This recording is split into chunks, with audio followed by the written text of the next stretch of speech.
Okay. Um, the sleep was not that consistent today. I still got average sleep, but it wasn't that consistent because I woke up a bunch of times in the middle of the night. I think it was because it was a bit too cold. I had my window open.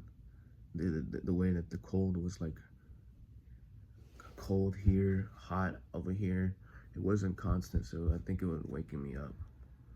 Right, and then I had to use the bathroom a lot, which could have been a side effect of the cold weather, So, note to self: don't drink water that late, and have a constant stream of temperature. Don't just change it too rapidly, because that's what was happening.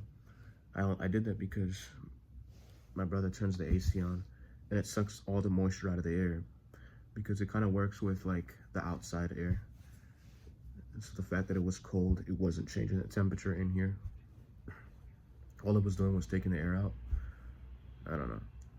That's my assumption. I think that's what's happening, but yeah. That's why I opened the window. So next time, just leave the window a little open. And yeah. Let's recap yesterday. Yesterday, the usual, I got these curtains put up, so I made progress in the room. The curtains got put up. Like, I don't know if you can see that, but the curtains got put up, so that's good. I still didn't build the island in the kitchen, but that has to get done today. My room, I arranged it some more, and we made a decision on what we're gonna do with that chair. Is we're gonna get like a small wardrobe, and so I can put my clothes in it. After that, I think the room should be pretty spacious.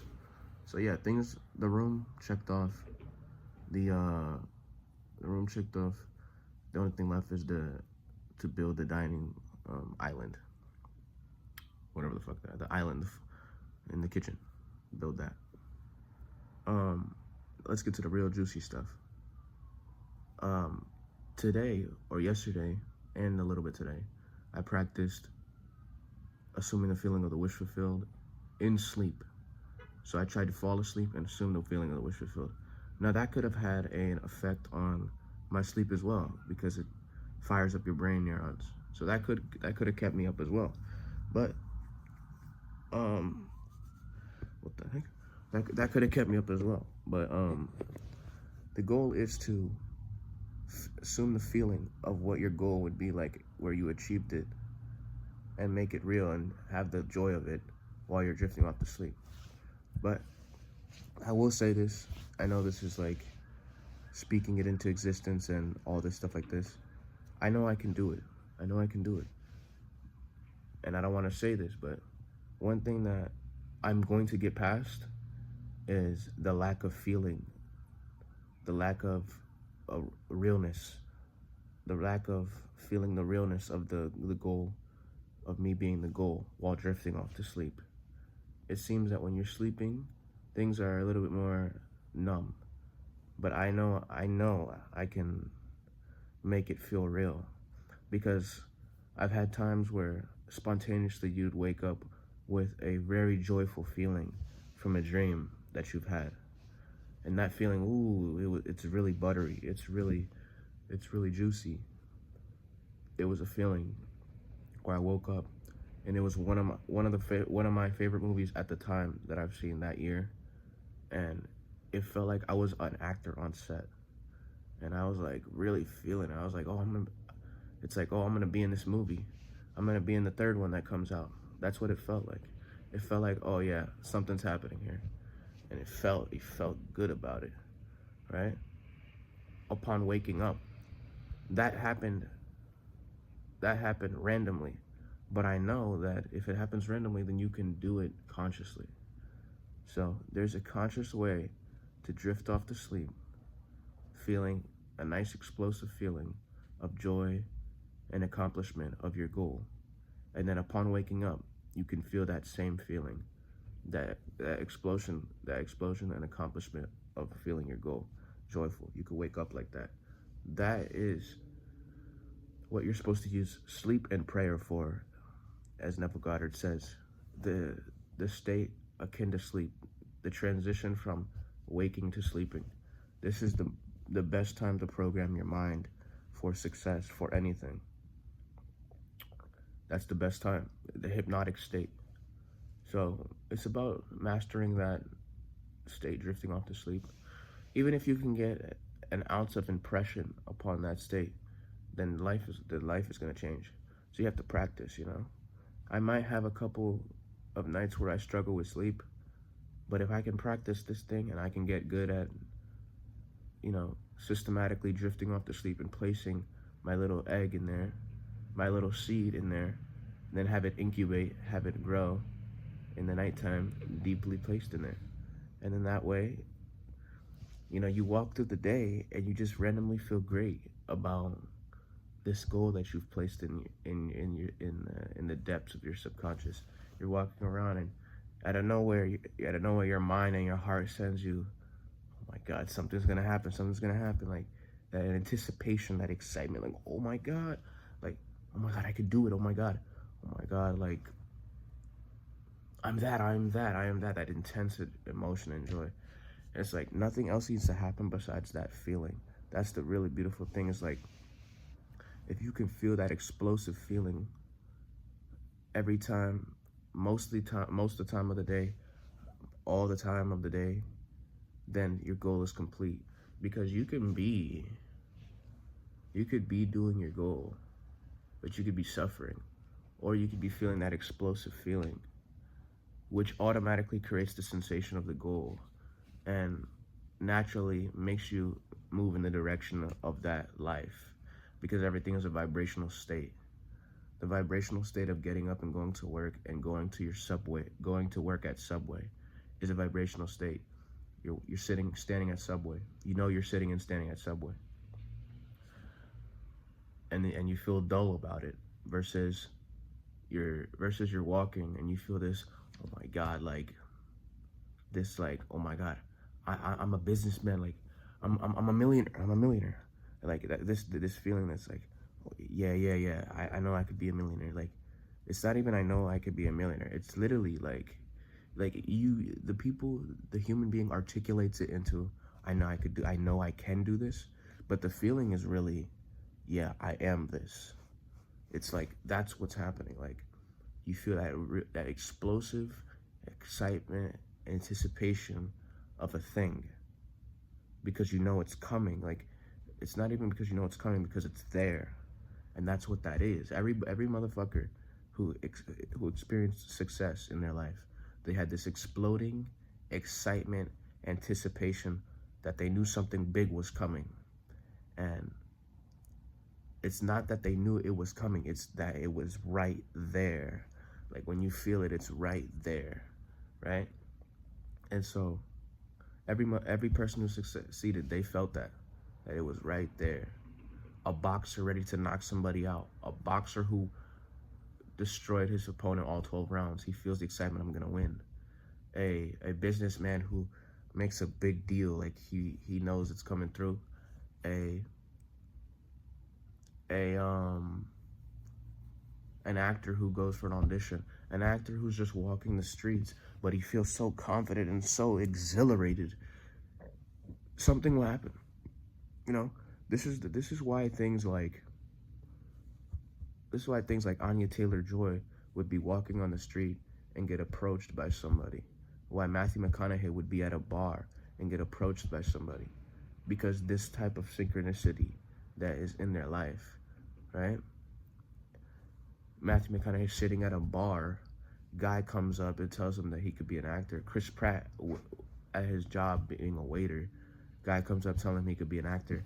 You feel this, in that moment, they feel this anticipation, excitement, something great is gonna happen. Boom. So you grow that excitement, you grow that anticipation, things begin to happen. So that's the main progression here. The main thing I know I can do is drifting off to sleep, feel that anticipation, that excitement of it already being a thing, your goal. Waking up, it already being a thing. And then get it to the level that when you're standing and walking out in your normal life, you feel this excitement, anticipation of the thing. And what begins to happen is, when your mind solidifies in that new state, everything you do is a part of that new state. Like everything you do, the actions you take, the air you breathe, the things you look at, the things that come to you, everything is in accordance with that state that you're in. That's what happens. That's exactly what happens. It's like you will begin to do things that seem like it doesn't matter or it doesn't correlate to that thing. But some serendipity, some coincidence will happen. Anya Taylor-Joy walking in the street. Chris Pratt working tables as a waiter. Who else was the Matthew McConaughey at a bar? They get this serendipity, this, oh, what a coincidence. Well, that was cool. Well, that was pretty lucky. They got it unconsciously, but this thing could be manipulated. You feel that state, things will begin to happen. Something you don't even know. You go take out the trash. You'll see something. You go walk outside. You'll meet somebody. Randomly, an event happens where you have to go to this place. You won't be thinking anything consciously, logically, like, oh, I just have to go here, right? But over there is something waiting for you. And I'm trying to pinpoint a specific logical way that the subconscious works, but there is no logical way. It'll work best for you. You can call it subconscious, you can call it God, you can call it existence, you can give it any name you want. But that same serendipity, synchronicity is in everything and everyone. And if you could connect to it, it'll do wonders for you. And I know this is true. All you have to do is impress upon that subconscious. Feel good about, be grateful about the feeling of your goal being achieved. Take it into sleep. Take it into the hypnotic states. Be it all the time. That's the goal. Grow that feeling. I know I can grow that feeling. I know I can grow that feeling. I know I am my wish. I know I am my wish already. Drift off to sleep. Feel the explosion. It's gonna happen. It's happening. This is the key. It's happening. And it's funny. You'll do it. The mind will say, oh, but it's not happening. But the mind is trying to say that it's not happening because it's trying to grow that feeling. And it's like it's doing it unconsciously, growing another feeling that has nothing to do with your goal. And your job is to just place the feeling that you want in there. And your life is complete. Anyways, I'm going to watch this back. I think I spit some real good gems in this clip. So I'm going to watch this back. Yeah, that's it. Morning. Later, I'll do another insight, but yeah. So my schedule is a little late today, so this is the second clip. It probably won't be that long. I have to upload these clips to YouTube and schedule them for tomorrow at 3 p.m. and then I have to go to sleep. Not that much to say. I did finish a specific thing today that I've been doing for the past couple days, so that's good. So tomorrow I won't have to do that again, and I can just read and do my law of assumption, which is the most pleasurable in my opinion. Tomorrow though, the main physical task tomorrow is to build this dining room island, or this kitchen island. I have to finish it tomorrow. So I'll finish that kitchen island tomorrow, or at least get, 80% done. I'm gonna make an effort to try to finish it. If I don't finish it, I don't finish it, but I'll make an effort to try to finish it. I'm about to just upload these videos, schedule them for tomorrow, lay in my bed, read a chapter of Neville Goddard's stuff, pop a melatonin, head to bed, do some law of assumption while drifting off into sleep, assuming the feeling of my goal is already realized, because it is already realized. And yeah, any insights that I have, no real insights at all, other than to just constantly grow the feeling of you already being that which you want to be. But Julius, you can't just think and feel yourself to be something and it'll happen. Well, yes, you can, because we do it all the time. You take a look at somebody who's successful, they think and feel themselves a certain way, hence their life. You look at somebody unsuccessful, they think and feel themselves a certain way, hence their life. It doesn't exactly matter what you think and feel, but thinking and feeling is the basis of all creation. Everything else stems from that, from a human standpoint. There's obviously like very ancient thinking, like the Big Bang or some sort, planets folding and molding. That's like a cosmic thing. cosmic energy thinking, something a little bit more complex than the human being, but the human being has the sorts of creation within his grasp. And if you look at it, if you really look at it, what are we looking for? We're looking for experience, to experience something. Eventually we will get tired of experiencing these limited experiences of worldly things. So when somebody reaches that, they try to go for enlightenment, which is destroying all the barriers. No more false identities. But for us, though, we have the tool of creation on our side. We can think and feel ourselves to be anything we want. So if whatever you want to be, you can think and feel yourself to be it. You can be a happy version of it. You can be an exuberant version of it. You can play around with that stuff. It's pretty cool. The mind is very powerful. It's like, and the Buddha even says it, what you think you become. The Buddha says that as well. What you think you become. In the Bible it says, when you pray, believe you have received and you shall receive. And I'm pretty sure in other scriptures and holy texts it says the same thing. It's like, it's not even about receiving, it's about embodying it. It's like, that person that you want to be has a specific frequency to him. He is that, right?